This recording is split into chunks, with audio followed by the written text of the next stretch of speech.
নমস্কার দর্শক বন্ধুরা, রেপ স্পোর্টস বাংলা পর্দায় আপনাদের সকলকে আরেকবার স্বাগত। আমি রাহুল, আর এই মুহূর্তে রয়েছি গোয়ার ফতোরদা স্টেডিয়ামের ঠিক বাইরে। কিছুক্ষণ আগে এফসি গোয়ার কাছে 1-1 গোলে ড্র করে মোহনবাগান এক কথায় বলতে গেলে আরও একবার কিন্তু হোঁচট খেলো। তাদের এই যে টাইটেলের যে দৌড়, সেটাতে কিন্তু তারা হোঁচট খেলো। শেষ দু ম্যাচে 6 পয়েন্ট নিয়ে যেই মোহনবাগানটা এগিয়ে গিয়েছিল, আবার কিন্তু সেই পিছিয়ে পড়লো মোহনবাগান।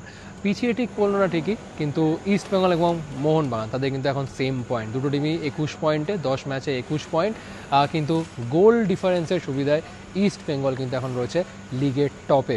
অবশ্যই দুই প্রধানের নেক্সট দুটো match will be interesting. East Bengal নামবে পাঞ্জাবের বিরুদ্ধে, মোহনবাগান নামবে ইন্টারকাশির বিরুদ্ধে, এবং তারপর অবশ্যই কলকাতা ডার্বি তো রয়েছে। এই দুটো ম্যাচে বেশ জমজমাট হয়ে গেল কিন্তু বলাই যায় আজকের রেজাল্টের পর। কিন্তু প্রশ্ন উঠছে, যেই মোহনবাগানকে নিয়ে আশা করা হচ্ছিল, তার ফ্যান্সরা স্বপ্ন দেখতে শুরু করেছিল যে প্রথমবারের জন্য আইএসএল লিগ হ্যাটট্রিকটা কি করতে পারে মোহনবাগান। আজকের ম্যাচের পর সেটা নিয়ে কিন্তু অনেক ডাউটস তৈরি হবে, শুধু যে ফ্যান্সদের মধ্যে শুধু তাই নয়, ইভেন প্লেয়ারদের মধ্যে। কারণ আজকে 90 মিনিট মোহনবাগানের তরফ থেকে যে পারফরমেন্সটা আজকে দেখা গেল এই ফতোরদা স্টেডিয়ামে, সেটার পর অনেক প্রশ্ন উঠবে। ইভেন কলকাতা ডার্বিতে ইস্ট বেঙ্গলের বিরুদ্ধে কি সত্যিই মোহনবাগান সেই ইন্টেন্সিটিটা ম্যাচ করতেও পারবে, সেটা নিয়েও কিন্তু প্রশ্ন উঠবেই। আজকের ম্যাচে অবশ্যই মোহনবাগান এগিয়ে যায় দ্বিতীয় হাফের একেবারে শুরুর দিকে ম্যাকল্যানের গোলে। ক্রেডিট গোজ টু অবশ্যই সন্দেশ ঝিঙ্গান, তার সেই রিসিভটা তিনি করতে পারেন ঠিকই, এবং সেইটার সুবিধাটা কাজে লাগিয়ে গোল করেন যেই ম্যাকল্যান। আর ঠিক তারপরই মোহনবাগান ডিফেন্স আস্তে আস্তে ভাঙতে শুরু করে। এফসি গোয়া তারা তাদের ইন্টেন্ট বাড়ায় এবং মোহনবাগান ডিফেন্সকে বেশ চাপে ফেলে। এবং এখানেই প্রশ্ন, যেই মোহনবাগান ডিফেন্সে অ্যালবার্টো রড্রিগেজ, টম আলড্রেটের মতন দুজন লিডার রয়েছে, তারা কি করে এই এফসি গোয়ার প্রেশারে ক্রাম্বেল হয়ে যাচ্ছে? এই ছবিটা তো গত বছর আমরা দেখিনি। সো কোথাও গিয়ে আবার প্রশ্ন উঠছে মোহনবাগানের টিম কম্বিনেশন নিয়ে। সেটা হয়তো সার্জিও লোবেরা নিজেই অজান্তেই হয়তো অনেকটা নষ্ট করে দিয়েছেন একেবারেই আইএসএলের শুরু থেকেই। আইএসএলে আমরা যদি দেখি এই বছর প্রথম দু ম্যাচের বাদে প্রায় প্রত্যেকটা ম্যাচেই প্রথম একাদশে কিন্তু বদল এনেছেন সার্জিও লোবেরা, এবং সেটাই কোথাও গিয়ে আমার মনে হয় এই টিমটার ক্ষেত্রে ব্যাকফায়ার করেছে। এবং আজকের ম্যাচেও যদি আপনারা দেখেন, যেন সেই প্লেইং ইলেভেনটা, বেস্ট প্লেইং ইলেভেনটাই হয়তো চুজ করতে ব্যর্থ হয়েছেন লোবেরা। কারণ আমরা যদি দেখেন, রবসনকে তিনি শুরু করলেন লেফট উইংয়ে, আমরা লাস্ট ম্যাচও দেখেছি সেটা, তিনি গোল করেছেন ঠিকই, কিন্তু এই সিজনে রবসনকে কি সেই রকমভাবে কনভিন্সিং লেগেছে যে রবসনকে প্লেইং ইলেভেনে রেখে মানবীরকে বেঞ্চে স্টার্ট করাচ্ছেন লোবেরা? যেই মানবীর লিস্টন কোলাসো জুটেই এই মোহনবাগানকে সাফল্য দিয়েছে গত 2 বছর, সেই দুজনকে রেখে সেই দুজনের সেই কম্বিনেশনটা ভাঙাটাই কি কোথাও গিয়ে ব্যাকফায়ার করলো মোহনবাগানকে? সেটা নিয়ে উঠবে প্রশ্ন। এবং আপুইয়া, যে আপুইয়া হ্যামস্ট্রিং ইঞ্জুরি থেকে সদ্য তিনি রিকভার করেছেন, তাকে আজকে হঠাৎ করে নামিয়ে দেওয়াটা কি ঠিক হলো, সেটা নিয়ে উঠবে প্রশ্ন। প্রেস কনফারেন্সে কোচ সার্জিও লোবেরাকে জিজ্ঞেস করা হয়েছিল, তিনি বললেন যে আপুইয়া আজকে 45 মিনিট মতনই খেলার জায়গায় ছিল। তো সেটাই যখন, তো কোথাও গিয়ে আপুইয়াকে কি প্রথম হাফের 45 মিনিটের জন্য খেলানোটা কি উচিত হলো?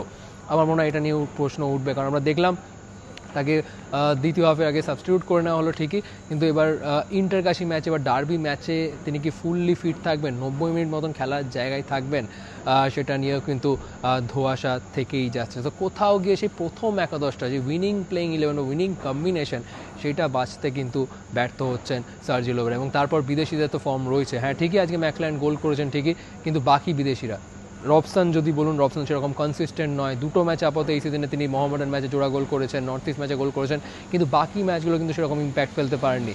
Jason Cummings, what is he doing this season? Totally far from convincing Cummins এই সিজনে আমরা যদি বলি। ইভেন তিনি সার্জিও লোবেরা আজকে প্রেস কনফারেন্সে বলেছেন যে তিনি জেসনের পারফরমেন্সে বেশ ইমপ্রেসড, বাট আমরা সবাই তখন কিন্তু শক হয়ে যাই যে হাউ ক্যান হি। কারণ জেসন কামিংস আজকে যে গোলটা মিস করলেন, সেটা যদি সেই সুযোগটা যদি কাজে লাগাতে পারতেন, সেটা যদি কনভার্ট করতে পারতেন, তাহলে হয়তো 3 পয়েন্ট আজকে এসে যেত মোহনবাগানের ঝুলিতে। মোহনবাগান এই মুহূর্তে টিমটাকে যেভাবে লাগছে, অবশ্যই বেশ হতাশ।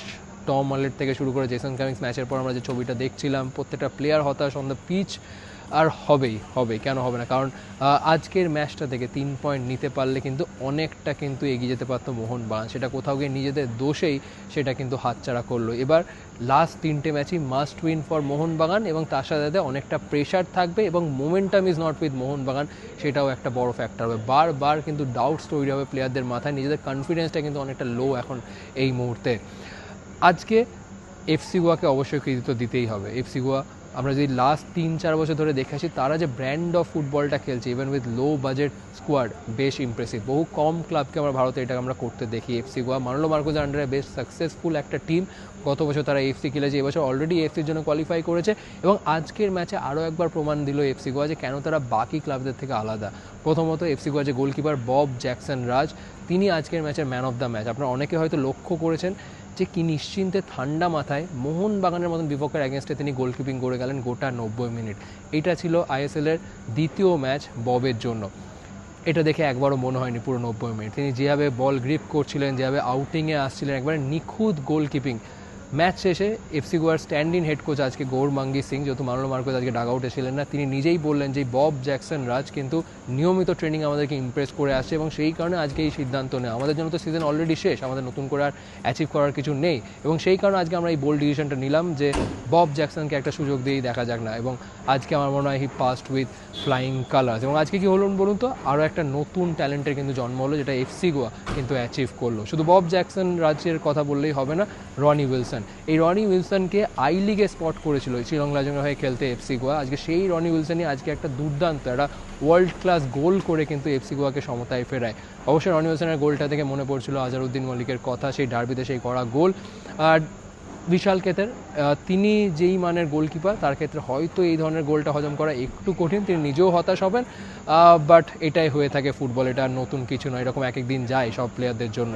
বাট রনি উইলসন তিনিও কিন্তু এরকম একজন প্লেয়ার যাকে এফসি গোয়া বড় মঞ্চ দিয়েছে এবং তিনি সেই সুযোগটার কিন্তু সদ্ব্যবহার করেছেন। তো এফসি গোয়া এরকম কিন্তু করেই থাকেন গত কয়েক বছর ধরে, এটা যে আমরা দেখে আসছি। সো বেশ impressed with FC গোয়াস tactics and all.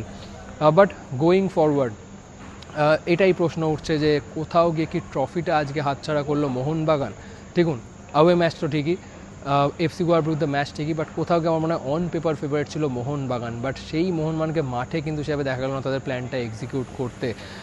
যেই ট্রফির একেবারে অনেকটা নিকটে চলে যেতে পারতো, আজকে 3 পয়েন্ট পেলে মোহনবাগান, সেটা আমরা নিজেদের হাতেই অনেকটা হাতছাড়া করলেন। শেষ 3 ম্যাচ ঘুরে দাঁড়াতে পারবে কি মোহনবাগান? নেক্সট ম্যাচটা ইন্টারকাশি, সহজ প্রতিপক্ষ ঠিকই, মাত্র 2 দিনের গ্যাপ। প্লেয়াররা ঠিকঠাক সময় রিকভারি করতে পারবে সেই নিয়েও ধোঁয়াশা থেকেই যাবে এবং রিকভারি করে ইন্টারকাশি ম্যাচ খেলার সঙ্গে সঙ্গেই চলে আসবে কলকাতা ডার্বি, আরও একটা প্রেশার ম্যাচ। এবং এই বছর আমরা দেখেছি ডার্বির রেজাল্ট কি, অস্কার বুধো আসার পর ডার্বিতে কিন্তু আমরা অন্যরকম ইস্টবেঙ্গলকে দেখেছি, স্পেশালি এই সিজনে। ডুরান্ড কাপের কথা যদি আমরা মনে করে দেখি, East Bengal are more convincing than Mohun Bagan. IFA শিল্ডে আমরা যদি দেখি, East Bengal were better side, but Mohun Bagan একবারে শেষ পর্যন্ত লড়াইটা করেছেন, প্রত্যেকটা প্লেয়ার নিজেদেরকে পুশ করেছে 100%-এর বেশি দিয়ে, টাই ব্রেকার একটা নার্ভ ব্রেকিং উইন কিন্তু ছিনিয়ে নিয়েছে।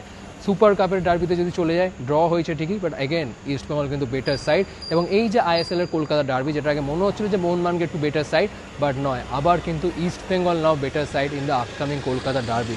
এই এক সপ্তাহের মধ্যে কি মোহনবাগান নিজেদেরকে পাল্টে ফেলতে পারবে?